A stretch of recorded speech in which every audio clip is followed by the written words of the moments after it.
नमस्कार दोस्तों। आज मैं आपको एक ऐसी सच्ची कहानी सुनाने जा रहा हूं जो सिर्फ सुनने के लिए नहीं है बल्कि सोचने और सीखने के लिए है।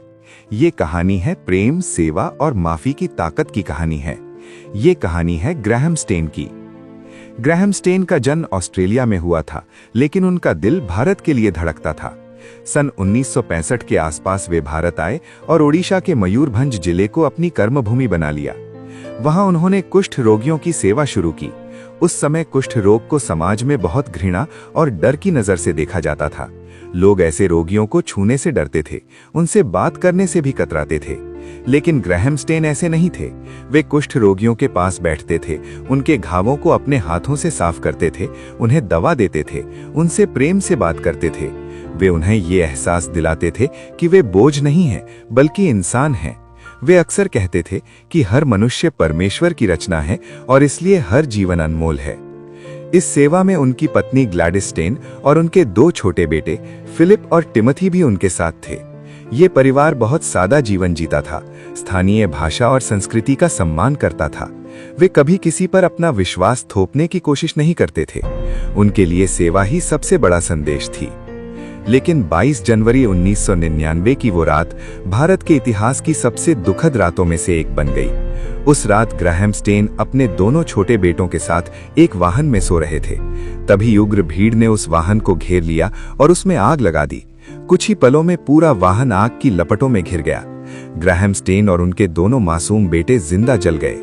लेकिन तभी इस कहानी ने ऐसा मोड़ लिया जिसने पूरी दुनिया को सोचने पर मजबूर कर दिया। ग्रैहम स्टेन की पत्नी ग्लैडिस स्टेन सामने आई।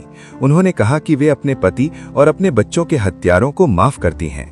उन्होंने कहा कि यीशु मसीह ने उन्हें प्रेम और माफी का मार्ग सिखाया है। उन्होंने नफरत को अपनाने से इनकार कर दिया। ग्लैडिस स्टेन ने भारत छोड़ने से इनकार कर दिया, सेवा छोड़ने से इनकार कर दिया।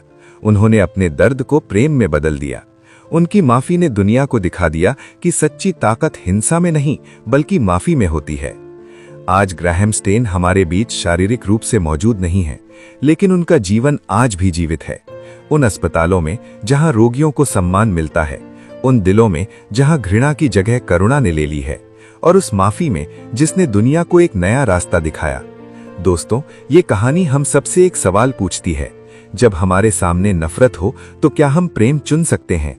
जब हमें गहरी चोट पहुंचे तो क्या हम माफी चुन सकते हैं? शायद हम ग्रैहम स्टेन जैसा बलिदान ना दे सकें, लेकिन हम उनके जैसा दिल जरूर बना सकते हैं। एक ऐसा दिल जो इंसान को इंसान समझे। यही इस कहानी का सबसे बड़ा संदेश है। बाइबल हमें सिखाती है कि सभी बातों में प्रेम से काम लो। प्रेम सब कुछ ढक लेता है। ग्रैहम स्टेन का जीवन हमें यही दिखाता है कि प्रेम और माफी सबसे बड़ी शक्ति है। अगर आपको ये कहानी पसंद आई हो तो हमारे चैनल को सब्सक्राइब करना ना भूलें। इस चैनल पर हम ऐसी प्रेरक और सच्ची कहानियां लाते रहते हैं जो आपके जीवन में उम्मीद और हिम्मत भरें। धन्यवाद।